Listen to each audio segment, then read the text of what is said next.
The Quickie QXi is equipped with both camber and axle spacing adjustments. Adjusting the camber is a simple matter of loosening these two bolts next to the axle sleeve. Once loose, rotate the notch to the top for 3 degrees of camber, or the bottom for 0 degrees of camber. In this case, we will rotate to the top. Make sure the notch lines up with the groove in the sleeve bracket. To adjust the axle spacing, simply slide the sleeve inward or outward until the desired axle wheel spacing is achieved.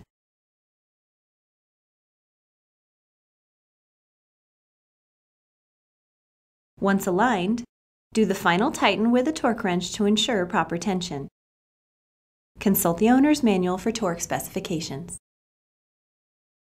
Measure the amount of exposed sleeve and repeat the same for the other side.